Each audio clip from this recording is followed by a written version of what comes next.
আমি একটা জিনিস দেখে খুব অবাক হয়েছি।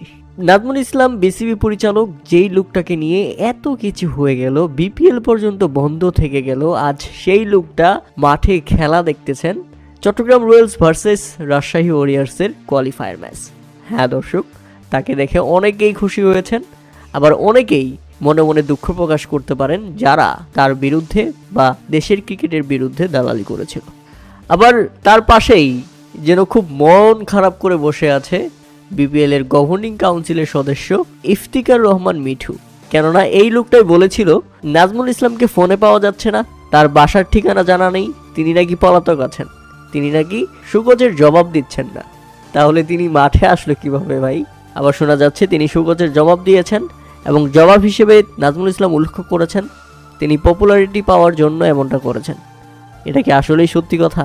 কারণ তিনি যখন এর আগে সত্যি কথাগুলো বলেছিলেন তখন কারো ভালো লাগেনি, ক্রিকেটারদের ভালো লাগেনি, কারণ তিনি খারাপ কিছু বলেননি। ক্রিকেটাররা যখন বাইরে খেলতে গিয়ে বাংলাদেশের মান ইজ্জত শেষ করে আসে, বড় বড় টুর্নামেন্টগুলোতে গিয়ে এখন পর্যন্ত কিচ্ছু করতে পারে নাই, তখন তাদেরকে জরিমানা করা হয় না বা তাদেরকে দেওয়া টাকা বা তাদের পিছনে খরচ করা কোটি কোটি টাকার কোনো হিসাব তখন নেওয়া হয় না। আর এবার বিশ্বকাপ খেলতে না গেলে ক্রিকেটারদের জরিমানা দিতে হবে কেন? এই প্রশ্নটা করার কারণেই তাকে নিয়ে এত কিছু।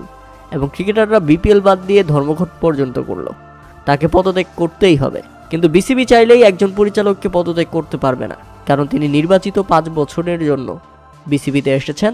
তাকে বিসিবির কোনো ইখতিয়ার নেই তাকে সাসপেন্ড করে দিবে। তবে যাই হোক, ক্রিকেটারদের আন্দোলনের মুখে পড়ে বিসিবি তাকে অর্থ কমিটি থেকে সরিয়ে দিয়েছে, কিন্তু একজন পরিচালক হিসেবে তাকে সরাতে পারবে না বিসিবি। তাই সুকোচের জবাব দিয়ে, মিথ্যা একটা গোজামিল দিয়ে তিনি এখন আবারও বিসিবিতে অ্যাক্টিভ। তবে মনে হচ্ছে তার মতো সাহসী লোক, যেই সাহসী লোক তামিম ইকবালকে প্রকাশ্যে ভারতীয় পরীক্ষিত দালাল বলতে ভয় করে না, ক্রিকেটারদের উচিত কথা বলতে ভয় করে না, সেই লোকটাকে বিসিবিতে দরকার এবং তাকে বিসিবিতে রাখতে হবে। এই জন্যই, কেননা আশেপাশের যত দালাল এবং সিন্ডিকেট আছে তারা যেন মাথা চাড়া দিয়ে দাঁড়াতে না পারে। প্রিয় দর্শক, মিরপুরে তাকে দেখে কেমন লেগেছে তা অবশ্যই আমাদের কমেন্ট করে জানাবেন।